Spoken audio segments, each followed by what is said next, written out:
Hey there friends, I'm Andrew from the Scrapbox, and I turn video games into Lego projects. And after what seems like forever, I finally got my hands on Resident Evil Requiem, or Reninium. A game that spends half its time being the most terrifying experience imaginable, and the other half as our favorite bingo player, Leon. No thanks, bro. So today we're going to be making the prettiest princess at the party, also known as the girl. Starting with her most identifiable features, her beautiful pair of pearly whites. I told you to buy floss. Then we'll use modified snot bricks to forge the front of her skull, where we can now place her iconic, bulbous, milky white eye on her right, which is matched only by her closed, swollen eye on her left. Then she needs some sort of nose, and I'm definitely not happy with this piece, which gives off too much of a Muppet vibe, but it'll do until I replace it later. The bar jutting through her head gets covered by this Technic spacer, which will provide wrinkly texture for the skin. We'll use curve wedges to bring out her stunning cheekbones, and since our head is a bit flat, we'll bulk out the back with a snot piece placed with perfect precision. This notch fitting like that is 100% a happy accident. I was gonna say every zombie needs a spine, but technically that's not true. But our friend here gets theirs, which gives us a little cheat to add the lower jaw. And with a few extra tiles, we could give her a prominent chin, a tongue, and then enclose the mouth and finish off the face. You're beautiful. Now if you're new here, I love to make things minifigure scale, and this girl is the perfect size to devour people's heads in one Lindor-esque bite. Which just so happens to be a favorite pastime of hers. For her hair, LEGO doesn't have the platinum blonde highlights as an available color scheme, so these white horns become the next best thing. Attach them to some plates, and our barren skull now has some luscious locks to frame her face. And with a final chunk of her scalp locked in, we'll call our head complete for the moment and start working on the body. Now believe it or not, this is a perfect rendition of a rib cage. All we have to do is cover it in a bit of skin for the neck and then the collar of the dress. While regular tan would probably be a closer match, I seem to have misplaced most of my tan pieces. No idea where they all could have gone. It's a true mystery. So instead, we're using dark tan. Now one of the key factors of the girl is how large she is. Don't take that out of context. She is so large she has to hunch over to maneuver even the loftiest of hallways, and as a result, her back must have her signature curved spine. Then on the front, after adding some folds and tatters, we could call the torso complete. Nice. Her arms are nothing special. Your basic ball joint and hinges, but she does have two of them, which you can never be certain in these types of games. However, our girl is sporting the latest fashion trend of a bracelet on her right wrist, and now we can handle the hands. With the base, bar, clip for the thumb, and it's hotly debated whether using a clip like this to hold rubber pieces is LEGO legal or not, but that's something you'll have to take up with her in the brief moment between her catching you and her reenacting the viral watermelon versus hydraulic press videos, with you as the watermelon. Let's give these a test clap for completion, and pull in Ethan Winters to get these reattached. I'm starting to see the vision. But now we have to tackle the hurdle of the skirt portion of the dress. I was honestly tempted to cheat and make it out of fabric, but out of fairness, I created these strange tattered legs and other scraps which don't seem like much on their own, but interlock Voltron style into some semblance of a pretty posable dress. Working our way down, the shins are just shins. Not everything has to be fancy, and while I'm definitely not a foot guy, that's more of Carl's domain, I really like that they gave her a satyr-like stance by elongating the feet and having her walk on her toes. This whole game honestly just had me amazed. Expert environments, character designs, and cheesy one-liners. Who could ask for more? While our friend definitely needs a pedicure, I think we nailed the feet, with the cherry on top being an anklet to match her bracelet. And now we can call the girl complete. In case you were wondering, she does in fact have a name, but I'm not gonna spoil it. You should definitely play it for yourself. Not too shabby.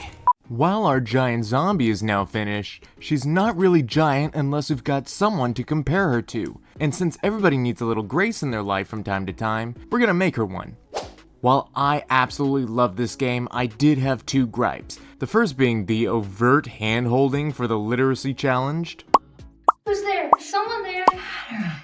You can't see. We get it! And the second being, how in the world does Grace get through this game without her shirt becoming a deep, muddy brown in the first 10 minutes? The amount of times Grace is dunked in buckets of, jelly and mud, I'd call her outfit pristine. That and the fact that the cells have no toilets. Weird puzzles to open a simple door? Fine. Consuming one plant to heal that missing part of your shoulder from a zombie bite?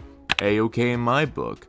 But no toilets in the cells? That's where I draw the line. And at this point, I'm finishing off the legs, and I wanted to give Grace her "I'm witnessing terrors beyond my comprehension" face that she wears 99% of the game. And to be honest, that's fair. I'm not sure what my face would look like if this greeted me in the entryway, but it wouldn't be pretty. And with all of her designs complete, we too must bring life back to the dead as I revive this UV printer. He was terrible while he was alive, and now he's been sitting for 3 months. So I've got to give the inks a shake, pull fresh ink through its veins, and clear the print head of any old residue, plus like 50 other things. Now to power it back on and see if it actually functions. Uh-oh, that's not good. Wait, I fixed it. It's in the Mad Scientist Handbook that if you've got a certain special protagonist to operate on, it's best to send in some test dummies beforehand. This one so happens to be a discarded water boy from Dispatch. It looks like we've successfully brought the printer back from the great beyond, and hopefully it'll turn this into Grace without too much trouble. Oh, here's Grace. Pretty decent from the front. You may or may not notice the sides of the legs are very off. That's because the printer has gained sentience and hates me. Here's what happened. Usually a figure is printed in 2 sections, each with 3 layers. This part, perfect. The second part, the first 2 white layers are perfectly positioned, but on the final color print it got through the arms and decided, now's the time to shift everything to the right. Why? Because I felt like it, that's why. After sanding off the prints, finding no program errors, restarting the entire system, I then tried again. Repeat 3 more times, changing the file names, parameters, everything I could think of, and it got to the point where I was so tired of sanding, I replaced Grace's parts with Waterboy to test on, and as soon as I did, printed everything perfectly.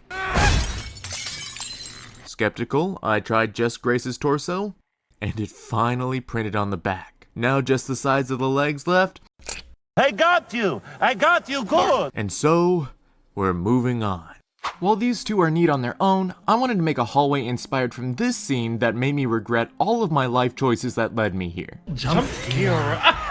That shouldn't be too hard, until you realize this is the tallest we can make the hallway.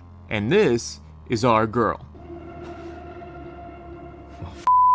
While I did accurately scale the body of our friend based on their ability to chomp on heads as if they were mandarin oranges, something got lost in translation.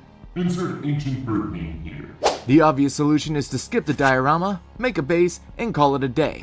That would be so much less work for me. Yeah, fat chance. Instead, I spent hours making an entire second body that's slightly smaller. It's not nearly as detailed, but it gets the job done.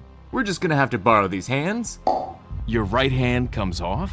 And the head as well. Not remaking that one. Now our new girl can just fit while hunched over, which means it's my favorite part, making scenery.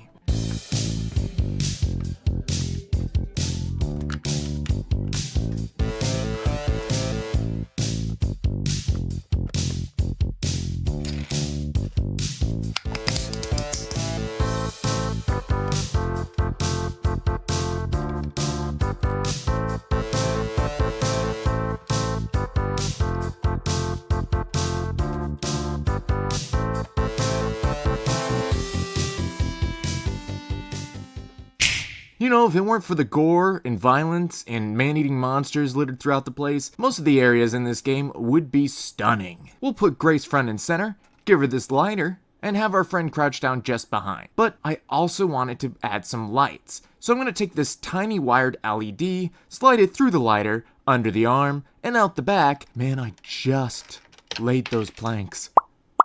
And then add some red lights in the next room over. And with our wiring complete, we can seal it off with a roof. Oh, almost forgot to put Hugh back. And now, with everything sealed, we can take a final look.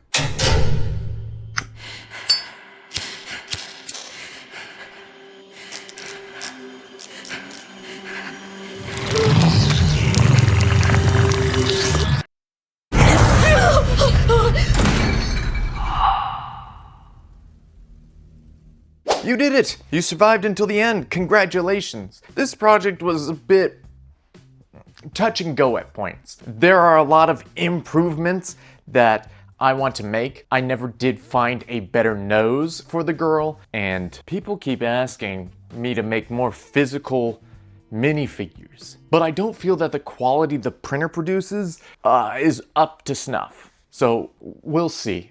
But as always, I've been Andrew, you've been watching The Scrap Box. Make sure to do all the YouTube things like, comment, subscribe. Should I make more Resident Evil stuff? Let me know. All right, bye. You don't need me. You proved you could handle yourself.